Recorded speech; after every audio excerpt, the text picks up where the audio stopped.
Salve, salve, rapaziada. Quem fala aqui é o Jorge, do canal do Valo. Estamos na reta final agora. Falta menos de uma semaninha aí para o nosso presidente levar o caneco. Cara, nem acredito. Um cara sem verba nenhuma de campanha, sem tempo de televisão, sem nada, cara. Só com apoio, população fazendo campanha para ele. O cara no leito de morte lá por 20 e poucos dias, sem participar da própria campanha, e vai ganhar as eleições. Pô, esse Brasil tá mudando, cara. Pô, isso me deixa muito feliz, cara. Não vou precisar sair do meu país. Isso é muito importante, muito bom, cara. Aí, ó, saiu outra delação agora do Palocci. Mais uma bomba aí, ó. Dilma falou que gastou 100 e poucos milhões na campanha dela, que já seria uma fortuna. Se comparar com o que o Bolsonaro gastou, pô, é uma fortuna gigante. Pô, mas na verdade gastou 1 bilhão e 400. Cara, que é isso, meu irmão? Que é isso? Que isso? É um afronto muito grande, sim, cara, com a população brasileira. Ainda vem falar que nosso discurso é de ódio. Porra, nosso discurso é de ódio aonde? É ódio, gera ódio pra eles, é claro. A gente tá tomando o poder deles, isso vai gerar um ódio, né? Pô, eles tinham o monopólio da informação, as pessoas estavam na mão deles ali, não tinha pra onde correr. E aí você vai lá, corta a corrente das pessoas e fala, ó, agora você é livre pra pensar o que você quiser. Você dá poder a elas, e quando você dá poder a elas, você tira poder dos políticos, você tira poder desses políticos que estão aí há muitos anos contando essa ladainha. E aí, por exemplo, esses caras que estão aí hoje no poder, eles estão há mais de 30 anos contando essa mesma história. Se o Bolsonaro entrar e mudar a história, mudar as políticas, mudarem todo o discurso, e as coisas funcionarem, e vão funcionar, porque foi assim no mundo inteiro. O Brasil não é um país de pessoas oriundas de Marte, não. Entendeu? O Brasil é mais um país no planeta Terra. Contém os mesmos seres humanos que só falam línguas diferentes. Entendeu?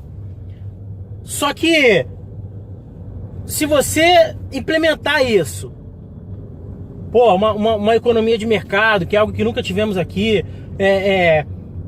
você fortalecer a iniciativa privada, você implementar a meritocracia, entendeu?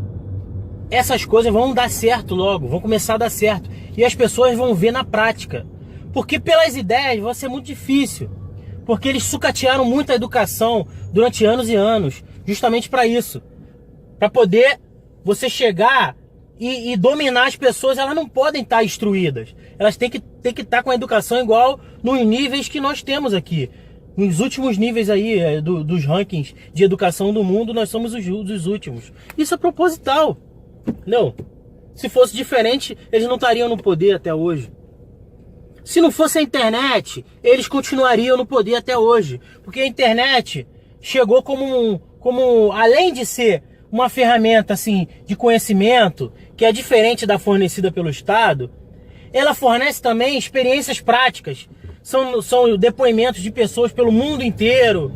São especialistas do mundo inteiro que você tem acesso, coisa que você não tinha. Antigamente, para você correr, para você fugir do que era enfiado na sua goela, você tinha que fazer um malabarismo que era quase impossível. Entendeu? Você só tinha 3 fontes de informações.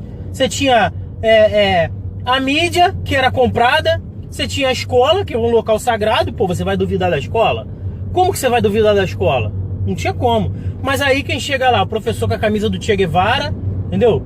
Com uma maconhazinha na mochila, gritando viva socialismo e o caramba. Tu achava que aquilo era bonito, tinha era até romântico, entendeu? E por outro lado você tinha o quê? Sei lá, se você fosse uma pessoa com QI muito elevado, assim, pô, cara, tem alguma coisa estranha nessa história que estão me contando. Eu vou buscar por conta própria. Vou numa biblioteca. Pô, tu chega na biblioteca, tá lá, ó, uma armadilha pronta pra te pegar do mesmo jeito. Os livros selecionados lá a dedo, também pra te contar a mesma história. Ou seja, não tinha pra onde correr, cara. Aí retomando aqui então, que eu passei no túnel. Cara, aí você não tinha muito pra onde correr, sabe? Pra onde você tentasse correr, você batia de frente com a mesma informação. E assim a gente foi vivendo décadas e décadas escutando a mesma ladainha. Embora as coisas não melhorassem com essa história que contavam pra gente, a gente não tinha em outra coisa para acreditar. As soluções que a gente tinha era sempre usando a mesma... A gente queria resolver os problemas com as mesmas ferramentas sempre, entendeu? Aí chegou a internet. Aí a gente começou a enxergar outras perspectivas, outra vida, outras coisas que uma minoria tinha acesso. Agora não, agora muita gente tem, entendeu? Então é isso, cara. Eu acho que o brasileiro, ele vai... Quem não acordou ainda, vai acordar. Porque, cara, tem muita gente... Por exemplo, quem é de geração passada, sei lá, tem mais de 50 anos. E depois dos 30 anos aí, que foi o tempo que a esquerda está no poder, depois da redemocratização aí, que uma esquerda mais socialista mesmo, mais social-democrata, que com todo esse aparato gramscista que de revolução cultural, de cercar as pessoas, né, fazer aquela espiral do silêncio. As pessoas que têm, sei lá, 50, 60 anos passaram a sua maturidade, assim, depois dos 30, que é quando as pessoas começam a sair da casa dos pais, começam a se preocupar com a vida política e blá blá blá. Então as pessoas pegaram essa maturidade no auge da revolução cultural aqui no Brasil. Então é muito difícil hoje você desconstruir isso, porque é uma coisa que está enraizada na pessoa, sabe? Só a experiência prática. Quem já teve experiências de sair do Brasil, de conhecer um país livre economicamente e se deparar com a realidade ali, ó, cara a cara, você acorda na hora. Porque por mais que tentem te doutrinar durante 30 anos, 10 minutos de realidade na sua frente desmonta todo aquele castelo de areia que foi construído em cima daquelas bases que você tem, entendeu?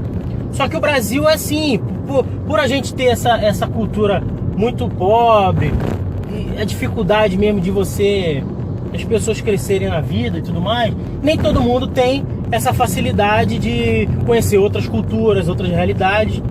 E além disso também é uma geração que nem todo mundo sabe se defender ainda digitalmente, né? São as pessoas, claro, não vou generalizar. Tem muita gente aí de 60, 70 anos que, porra, super safa, super incluída aí digitalmente. Mas tem muita gente que ainda não ainda tá engateando ainda com rede social e tudo mais. Ou seja, eu acredito que vão ser umas pessoas que vão demorar um pouco mais ainda, até por uma paixão ideológica que foi criada lá atrás, muito forte, e por essa dificuldade aí com as redes sociais e essas novas tecnologias. Mas também vão acordar na prática, entendeu? A prática é invencível, ninguém ganha da prática. E aí é por essa prática que muita gente vai perder o emprego aqui no Brasil. Muitos políticos profissionais, intelectuais profissionais, formadores de opinião profissionais, esses vão perder o emprego. Sabe por quê? Porque eles ao longo de décadas vêm contando essa mesma ladainha. E aí vem você e mostra na prática que aquela ladainha era mentira. Você desmonta todo um castelo de areia e o cara não vai conseguir ser ouvido por mais ninguém. Ninguém vai mais acreditar nele, sabe? O político profissional, keynesianista, igual Ciro Gomes, igual Dilma, Lula, Marina, esses aí tradicionais, tudo a mesma coisa, que só sabe estimular crédito, estimular consumo, e acha que gerar riqueza é fazer as pessoas gastarem, entendeu? As pessoas que acham que o Estado tem que intervir na economia através de impostos e o Estado gerir a economia. Esse discurso vai cair por terra no Brasil. Sabe como? Através da prática. A prática vai desmontar tudo isso. E esse é o pavor que esses caras têm. Eles se acham, se auto-intitulam os defensores dos pobres e oprimidos. Aí você vai lá, praticamente tira o pobre da pobreza. o cara fica na merda. Como que acabou o discurso dele? Meu irmão, tu tá dizendo que vai tirar o pobre da pobreza há 20, 30 anos. Aí entra, sei lá, uma política mais liberal aqui no Brasil, por exemplo. Faz igual o Donald Trump fez lá. Reduz os impostos, reduz burocracia, desregulamenta a economia bastante. O que tu vai fazer? Vai entupir o país de investimento. Vai todo mundo vir pra cá. Pô, o Brasil agora tá um local bom pra investir. Até muitos brasileiros que preferem investir fora do Brasil, embora amem o país deles, pô, o cara pensa no negócio dele, o cara tem sonhos, o cara, sei lá, quer ver o projeto dele crescer, se tornar uma empresa mundial, multinacional. E se o cara ficar aqui no Brasil, ele vai ver o sonho dele minguar. E não é questão de não ser patriota, não. É questão de lógica, pô. Você tem que defender os teus interesses. Você tem que defender os seus sonhos. Entendeu? E aí o cara procura investir em outro país. Vai investir no Paraguai, vai investir no Chile, no Uruguai, vai para os Estados Unidos. Entendeu? E não vem investir no Brasil. Tira o dinheiro dele aqui do Brasil. Isso faz o quê? Nosso dólar dispara. Porque quanto menos dólares circulando na economia, mais ele fica valendo. É a lei da oferta e da procura. Entendeu? O que tem mais disponível se torna mais barato. O que está mais escasso se torna mais caro. Isso determina todo o nosso sofrimento aqui no Brasil. Todo o nosso sofrimento deriva disso. Falta de respeito à lei da oferta e da procura. Essa é a raiz dos nossos problemas. Entendeu? Você vai lá no índice de liberdade econômica lá, por exemplo, da Heritage Foundation, ou então da Economic Freedom. Aí você vai ver lá no ranking de capitalismo lá, uma escala de liberdade econômica. O Brasil está na posição 153. Vocês têm noção do que é isso? Posição 153. A gente é vizinho no ranking, né? A gente está perto assim de países como Camboja, Coreia do Norte, Cuba, Venezuela, Nicarágua. Entendeu? Aí você vai aqui, um país aqui vizinho nosso, Chile, tá lá no topo lá, ó, entre as 20 primeiras posições, próximo aos Estados Unidos, Singapura, Hong Kong, Austrália, Canadá. Por quê? Acabou o governo militar lá, da ditadura lá do Pinochet, o país seguiu um caminho, teve a democratização, seguiu o caminho capitalista. Aqui no Brasil, após o fim do governo militar, a redemocratização, nós seguimos o caminho socialista. Fomos por caminho diferente. Aí você pega esse índice de liberdade econômica, nós somos um dos últimos da relação. E isso é fundamental que as pessoas entendam, cara. Enquanto os brasileiros não entenderem isso, nada vai ser resolvido nesse país. As pessoas vão continuar marcando passo, igual nós estamos marcando passo há 25 anos. Já éramos para estar preocupados com outras coisas mais avançadas. Mas não, a gente está discutindo ainda entre capitalismo e socialismo. Uma ideologia que faliu, cara.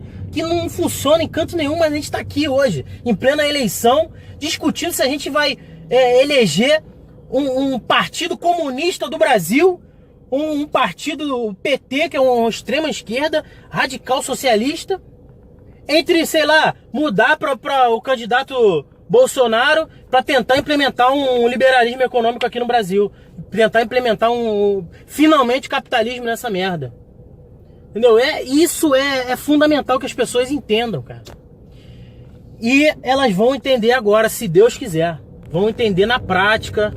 E nosso país vai melhorar, cara. Vai sair dessas eleições aí mais forte do que nós estamos hoje. E eu tô muito feliz. Tudo que eu passei aí valeu a pena, sabe? Pô, mais de 3 anos aí falando de Bolsonaro e defendendo as ideias conservadoras, as ideias liberais. E muita gente debochava, falava que eu era radical, e blá blá blá blá blá blá. Muita gente metida inteligentinho. E olha lá, o idiota aqui, o burro, já tava pensando lá na frente. E hoje os inteligentinhos estão aí, ó, todo mundo junto, graças a Deus, né? Antes tarde do que nunca. Mas é isso aí, galera. Fico muito feliz que nosso país vai melhorar. Brasil acima de tudo, Deus acima de todos. Bolsonaro, presidente. Valeu, rapaziada. Um abraço aí. Se inscreve aí no meu canal aí, canal do Valo. Valeu? Tamo junto.